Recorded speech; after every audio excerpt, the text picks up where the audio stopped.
Halo, salam sehat kembali lagi di channel gua. Apa kabar? Semoga dalam keadaan sehat-sehat semua ya. Selamat hari Rabu dan seperti janji gua di video sebelumnya ketika gua merangkum pekan-pekan terakhir Liga Italia, Serie A dan juga IPL, gua berjanji akan juga membuat atau memilah-milah 2-3 video yang tematik ya. Jadi gue akan bahas pertama soal apa yang menarik evaluasi dari bahasa gue adalah mungkin kegagalan Arsenal finish di empat besar untuk kesekian kalinya dan juga keberhasilan Spurs ya di bawah Conte mereka finish di zona Liga Champions setelah terseok-seok di awal musim. Kemudian video kedua gue akan bahas soal Milan. Ya ini menarik banget, banyak yang akan kita kulik. Dan satu lagi bahas soal pernak-pernik lah, pernak-pernik di luar pertandingan ya, pekan terakhir Liga Inggris, termasuk juga top skor Son Heung-min dan juga pemain-pemain terbaik, pemain tim terburuk, terbaik, terbagus dan sebagainya itu. Jadi 2-3 video lah. Nah baru nanti mungkin hari Kamis gue mulai akan bahas soal final Conference League ya sebagai Romanisti, dan juga preview menjelang Liga Champions gue akan bikin juga 2 video. Oke, kita mulai dari posisi 4, bukan dari yang pertama ya, karena ini jadi target utama, target realistis, bukan ya, target yang paling mungkin diraih oleh Arsenal. Karena gini, dalam mungkin 5 tahun terakhir, mungkin lebih, 2 tempat itu sudah pasti diklaim oleh 2 tim, City dan Liverpool. Artinya di luar tim itu, let's say MU, Spurs, Arsenal, apalagi mungkin Leicester atau tim-tim lain,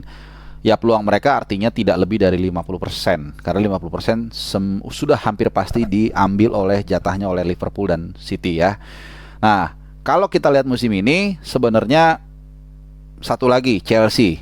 Ya bagaimanapun juga Chelsea ini kan langganan ya, gue nggak tahu, gue rasa dalam mungkin 20 tahun terakhir mereka selalu masuk zona 4 besar ya. Jadi 3. Jadi sebenarnya peluangnya bukan 50% malah di luar tim ini. Nggak sampai 50%, mungkin 20-30%. Tinggallah beberapa tim yang memperebutkan. Let's say kalau kita sepakat 3 tim tersebut MU, Spurs dan juga Arsenal. Tergantung performanya. Nah kalau kita lihat performa, get rid of MU dah, udah jelas ya. Sorry to say, ini emang nggak tahu lah, tim ini parah banget musim ini, udah sampai pendukungnya juga udah pasrah ya kalau kita lihat di sosmed dan di berbagai platform YouTube. Kemudian sisalah 2 atau 3 tim lain, yaitu Spurs, Arsenal, North London Derby kebetulan, dan juga menyodok-nyodok tuh West Ham ya. Nah kita menarik membahas karena emang ini kebetulan 2 tim yang sangat kuat, Spurs dan Arsenal, sama-sama tertatih-tatih.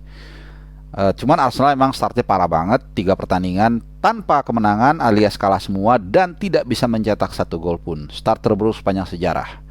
It's not about 0 point dalam 3 pertandingan, tapi it's all about mentality. Yang diserang adalah mental, istilah anak sekarang kalau nggak salah mental damage ya. Nah Spurs up and down, kemudian si Nuno ya kalau nggak salah pelatihnya awal, Nuno Espirito Santo. Kemudian masuklah Conte. Nah ini masuknya Conte ini memang istilahnya tuh save by the bell, benar-benar di waktu yang tepat. Jadi dia memang hanya punya space sedikit, spare time juga sedikit. Tapi kuncinya kalau gue lihat kenapa Spurs bisa finish di 4 besar ada 2. Pertama adalah pembelian Kulusevski dan pembelian tuh kalau nggak salah Bentakur ya, pinjaman itu si Kulusevski ya. Coba kita lihat dulu, kita pastiin aja daripada sok tahu kan. Nah, gue sering ketukar mulu. Bentakur tuh kalau nggak salah pembelian Kulusevski ya, yang dipinjam dari Juventus, tapi kayaknya akan bisa dipermanenkan. Nah 2 pemain ini ibaratnya Luis Diaz di Liverpool ya. Jadi Luis Diaz di Spurs itu ya Kulusevski dan Bentakur. Bentakur membuat lini tengah Spurs menjadi lebih seimbang, lebih bertenaga dengan kolaborasi dengan Højbjerg, double pivotnya. Karena sebelum itu gue kebetulan cukup memperhatikan Spurs karena menjadi rival utamanya Arsenal. Højbjerg bagus, tapi dia selalu tidak punya backup double pivot di tengah. Wings nggak terlalu bisa diandalkan. Kemudian juga dia tuh sempat mengandalkan siapa ya, Oliver Skip kalau nggak salah ya. Ini Skip sama sama Wings nggak ngangkat. Begitu Bentancur masuk, wah langsung ibarat piston itu langsung dikasih oli yang bagus lah gitu ya. Kemudian Kulusevski. Nah, ini Kulusevski sama juga. Dia memberikan space baru di tengah spotlight Harry Kane dan Son Heung-min. Makanya lu lihat ketika Son Heung-min mati dalam tanda kutip, Kulusevski yang terbuka, dia bisa finishing, dia bisa crossing dan sebagainya. Jadi lawan semakin sulit untuk membaca, lawan semakin terpecah konsentrasinya ketika kedatangan Kulusevski. Jadi nggak heran musim ini dia sangat kontributif. Ini kita lihat ya, dia ini di Spurs mencetak 5 gol di Premier League ya, 5 gol dari 18 pertandingan. Dan ingat, dia baru masuk tengah musim ya, artinya harusnya kan butuh adaptasi, kemudian juga penyesuaian taktik dan strategi dan sebagainya. Ternyata berhasil. Bentancur juga, kalau Bentancur lebih kepada gelandang penyimbang ya. Tapi di sisi lain juga itu satu hal. Di sisi lain kedua juga ada faktor apa ya? Kalau dibilang beruntung ya dibilang beruntung, dibilang karena kelalaian Arsenal juga kelalaian Arsenal. Arsenal memang kemudian mulai bangkit ya, walaupun tidak konsisten, cuman mereka cukup banyak mengejar poin ketinggalan mereka, dan akhirnya dalam satu periode, gue lupa ya, mungkin sekitar pekan ke-30, mereka itu ada masanya di peringkat masuk ke di zona 4 besar dan masih punya pertandingan sisa 2-3 dibandingkan Spurs dan MU head to headnya langsung. Tapi nggak tahu kenapa, jadi ada satu apa namanya ya, ada satu momen juga mereka kalah 3 kali beruntun. Ini awal April nih, mereka banyak kehilangan poin. Lawan Crystal Palace kalah 3-0, kemudian menjamu Brighton mereka kalah 2-1, dan away ke Southampton mereka kalah 1-0. Agak sedikit melorot. Cuman di saat itu kalau lu inget, MU kan juga lagi parah-parahnya. Sehingga akhirnya Arsenal tuh masih maintain lah di posisi atas. Bahkan sampai pekan ke-35, 35. Waktu mereka lawan Leeds, menang lawan Leeds 2-1, itu masih aman sebenarnya posisinya dari Spurs. Masih aman lah, kalau nggak salah beda 5 poin. Pokoknya besar jaraknya. Nah, tibalah di pertandingan pekan ke-36, 6-pointer, head to head. The most important match in this season for Arsenal and for Spurs as well. Di pertandingan lawan Spurs, lu sebenarnya udah bisa menebak ya. Gua aja ngelihat ketika Son Heung-min, Harry Kane keluar dari tunnel, itu mereka benar-benar akan keluar menyerang habis-habisan, udah pasti. Nah, sebagai pelatih yang punya pengalaman, sebagai katanya anak buahnya Pep, harusnya lu kan di level tersebut lu paham lah bagaimana meng-counter rencana tersebut. Ibaratnya lawan sudah ketahuan nih mau seperti apa. Seharusnya lu punya serumnya sebagai pelatih yang dibayar mahal dan sebagai pelatih yang punya pengalaman sebagai pemain dan juga sebagai pelatih asisten pelatih Pep. Kemudian gue nggak ngerti kenapa dia menurut gue tidak bisa membuat suasana tenang di ruang ganti. Oke, gue nggak masuk ke ruang ganti, tapi ini bisa dilihat dari kecerobohan seorang Rob Holding ya. Dalam satu momen ya, dia waktu itu masih skor kalau nggak salah 1-0 ya, 1-0 dari penaltinya Harry Kane menit 22. Kemudian berapa menit kemudian ada serangan balik, bola itu diumpan ke arah Son Heung-min, kan biasa lah ya, mereka main long ball arah ke Son Heung-min. Terus all of sudden si Rob Holding, sebenarnya bolanya itu nggak dapet di jangkauannya Son Heung-min, jadi sebenarnya biarin aja juga lewat. Tiba-tiba dia iseng si Rob Holding, nggak kencang sebenarnya, tapi dalam pertandingan yang ketat, selalu dalam beberapa kesempatan gue katakan, menang kalah juara nggak juara itu kadang-kadang dibedakan oleh hal-hal kecil, dibedakan juga oleh kecerdikan. Jatuhlah Son Heung-min, meronta-ronta, kartu kuning kedua Rob Holding, selesai. 1-0 tertinggal, 10 pemain, kelar. Ditambah lagi ada pergantian pemain yang dilakukan, menurut gue juga ini blunder. Si Gabriel tuh menit ke-63 ditarik keluar. Maksud gue walaupun setelah itu mereka gak kebobolan juga, cuman kalau lu lihat itu benar-benar udah frustasi lah kalau lu lihat si si Arteta dalam meladeni Spurs. Dan Spurs pun pintar, mulai menit 60-70 mereka menarik pasukannya lebih stay calm, dan akhirnya mereka bisa membungkus kemenangan yang sangat penting. sampai di sini sebenarnya Arsenal saat itu masih aman. Kalau dia menang di part 3 di 2 partai sisa ya kalau nggak salah. Ya, di 2 partai sisa sebenarnya Arsenal tetap ingin masuk 4 besar.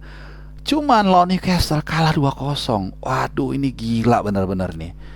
Arteta gue nggak ngerti ya. Jarang lu denger gue akan ini pelatih ya. Kemudian kalah 2-0 sama tim yang sudah nggak ada kepentingan apapun. Di saat yang sama Spurs menang. Gue lupa lawan siapa. Di saat yang sama tuh lawan Leeds ya kalau nggak salah ya. Lawan Burnley 1-0. Akhirnya leapfrog. Spurs ngelompatin Arsenal unggul 2 poin. Pertandingan terakhir udah nggak ada gunanya, dua-duanya menang ya, Spurs yang ada di atas. Nah itu satu hal yang mau gue bilang. Apa ya? Honestly dari awal yang gue bilang ya, dari awal musim di platform bola juga gue mengatakan, ditanya Arsenal finish peringkat berapa Bung, gue bilang 5 itu udah bagus banget. Gue bilang 5 itu udah bagus banget. Gue nggak 4 besar mimpi. Lu kan fans Arsenal ya, fans Arsenal bukan berarti lu jadi tolol kan ya. Kalau emang nggak mampu bilang nggak mampu, apa masalahnya kan. Gue bilang 5, very likely 5, dan kayaknya 6 gue bilang, dan ternyata terbukti 5. Di video awal-awal gue, kalau lu lihat deh, video kedua atau ketiga lah, jadi mungkin sekitar bulan September atau Oktober, gue lupa, itu gue bilang kayak gitu. Karena apa? Karena memang kelihatan tidak konsisten. Hanya kalau ditanya apakah lu setuju Arteta out, gue nggak setuju. So far ini adalah footpath atau jalur yang masih oke lah buat Arsenal. Dan gue juga harus objektif mengatakan ada beberapa hal yang positif yang dibawa Arteta, terutama dalam pembelian pemain. Nggak semua juga jelek, nggak semua juga bagus. Ramsdale oke, walaupun gue tetap masih agak kurang terima ya dengan dijualnya Emiliano Martinez ke Aston Villa. Gue masih nggak terima dengan harga 20 juta, sekitar 20 jutaan. Kemudian Odegaard ini juga oke banget, keren. Karena memang dia bisa apa ya, bisa bekerja, selain dia bisa menjaga keseimbangan di lini tengah, secara personal, secara tim dia juga katanya di ruang ganti itu sangat komunikatif ya, terutama dengan Emil Smith Rowe yang sedang naik daun. Dia kabarnya bisa menjadi apa ya, teammate-nya lah dengan baik. Jadi tuh kemudian dia bagaimana dia cara mempromosikan seorang Nketiah. Ini nanti gua akan bahas juga soal pembelian pemain yang harus, atau daerah mana yang perlu dibenahi. Kemudian juga ya Thomas Partey oke lah. Terus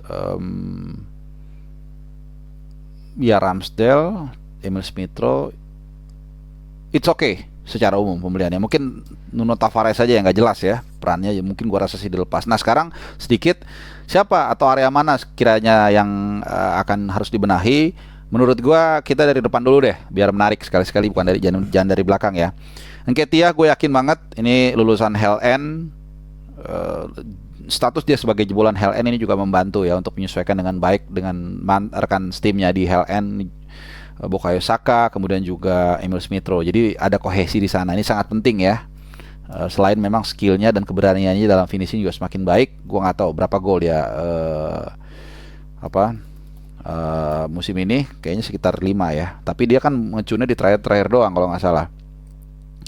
Ya betul, 5 gol ya, pas banget tuh. Bahkan gue lupa asisnya berapa, tapi itu di pekan-pekan terakhir lah dia ngecun. Jadi kelihatan percaya diri naik. Itu gue oke, tapi tetap perlu satu striker pendamping. Striker ya, pokoknya striker lah. Nah kabarnya dia, gue dengar mau ngincer Moussa Diaby.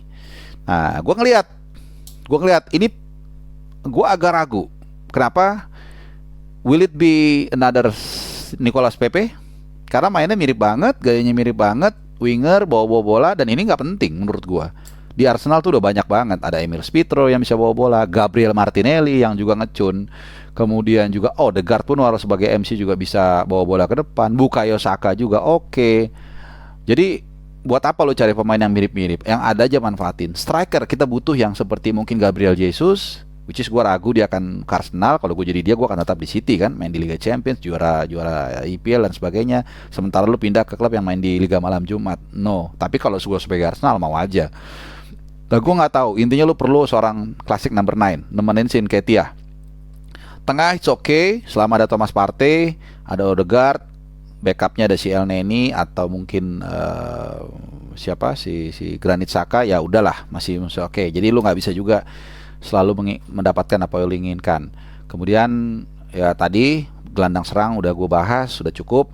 Nah di kiper juga it's okay, Ramsdale, gue masih ngasih nilai dia ya mungkin 7,5 dulu deh, gue nggak mau kasih 8 karena kadang-kadang dia posisinya jelek, refleksnya bagus. Nah ini yang kadang-kadang orang suka salah, ngelihat kiper tuh loncat sana loncat sini dia bilang bagus, itu justru bisa menunjukkan dua hal, refleksnya bagus atau positioningnya yang jelek sehingga dia harus loncat-loncat kerja keras ya. Jadi gue kasih lihat, tapi ya semangat dia dan lain-lain gue kasih lihat 7,5 lah. Jadi masih it's okay. Nah gue nggak tahu Ben Leno dia masih mau nggak jadi pelapis, harusnya sih mau ya karena penampilannya juga jelek, gak ada yang mau beli dia. Back tengah sebenarnya Gabriel sama Ben White udah bagus, udah makin kompak ya dengan pelapisnya Rob Holding. Cuman gue nggak tahu nih pelapisnya Rob Holding ini bisa nggak dia nggak cedera-cedera, karena namanya lu main semusim itu mungkin bisa 40-50 pertandingan ya, mungkin 50-60 bahkan 50-60 pertandingan. Back tengah cuma 3 agak riskan. Setahu gue cuma 3 ya. Coba kita lihat ya.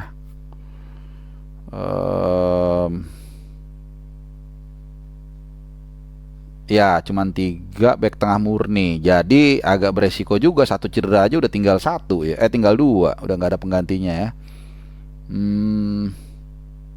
Nah itu mungkin oke, itu 3 ya. Jadi ngepas banget. Kemudian kanan tuh siapa? Cedric Soares ya. Tomiyasu bagus sih, cuman ya itu lagi tadi. Ya it's okay deh ya untuk sementara waktu. Kalau memang ada bisa beli kanan lebih bagus lagi, atau lu beli back kanan yang bisa juga back tengah. Kemudian di kiri Tierney it's okay.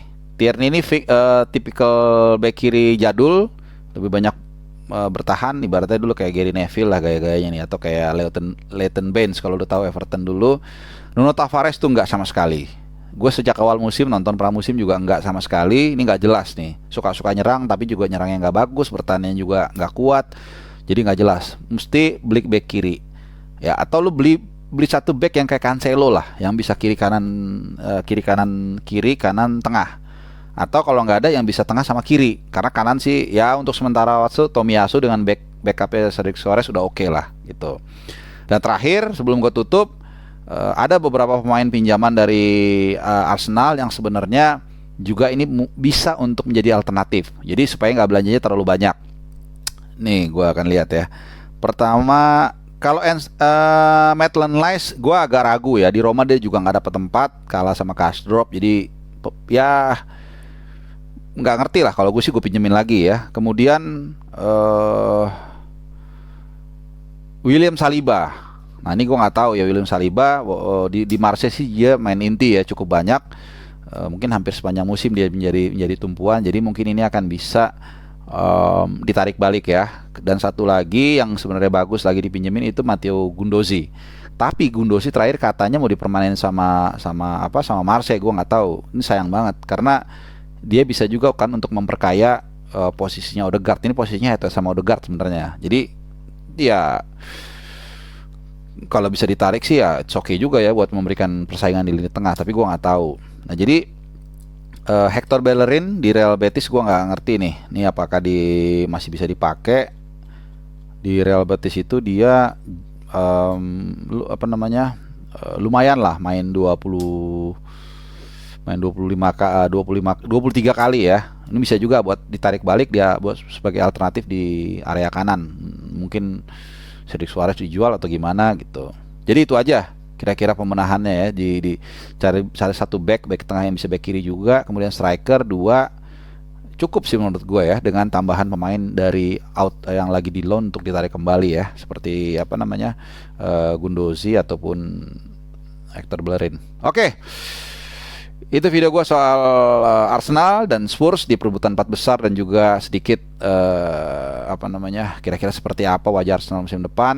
Nah kalau Spurs mungkin, ini Spurs yang gue mau lupa bilang ya. Gue rasa sih Spurs ini sangat berbahaya musim depan, karena lu bisa lihat bagaimana Conte datang di tengah musim. Ini adalah master tactician yang luar biasa. Gue masih ingat bagaimana ketika dia sampai di Chelsea, awal-awal dia hancur, kemudian di satu momen gue ingat di wawancara dia bilang saya akan fokus di lini belakang.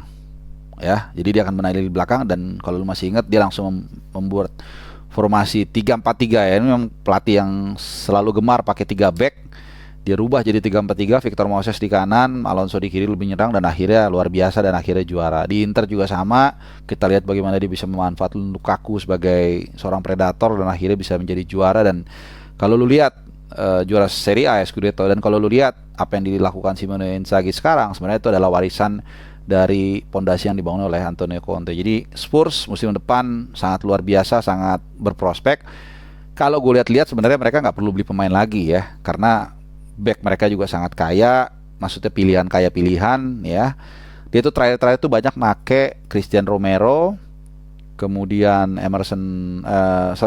Eric Dyer, sama Ben Davies. Itu 3 pemain yang gue rasa akan menjadi inti ya. Jadi kalau yang main Fantasy League nih patut kalau lu mau cari back Spurs antara 3 pemain ini. Christian Romero pinjaman dari Atalanta kalau nggak dibalikin ya. Terus si Eric Dyer dan Ben Davies. Kanan itu biasanya Emerson Royal, cadangannya Tanganga atau Matt Doherty tapi lagi agak kalah bersaing. Di kiri itu terakhir dia banyak pakai Reguilon kalau nggak salah terakhir ya. Reguilon. Oh enggak, Sessegnon itu lebih aktif. Cuman backupnya Reguilon juga sama sih. Jadi oke banget ini Spurs sih. Kalau gue lihat sih sebenarnya mereka nggak usah beli, tinggal permanenin Kulusevski aja selesai. Dan dengan squad yang ada, gue yakin mereka bisa nge-push ke posisi 3 atau 2, minimal 4 besar lah gitu. Jadi Arsenal harus berbenah, Arsenal yang harus banyak tugasnya PR untuk bisa bersaing musim depan. Oke, itu video gue sampai saat ini dulu. Kita melepas rindu sedikit lah. Kalau lu ada yang mau komen, tinggalin komen, gue akan berusaha balas kalau emang menarik. Oke, thank you udah nonton.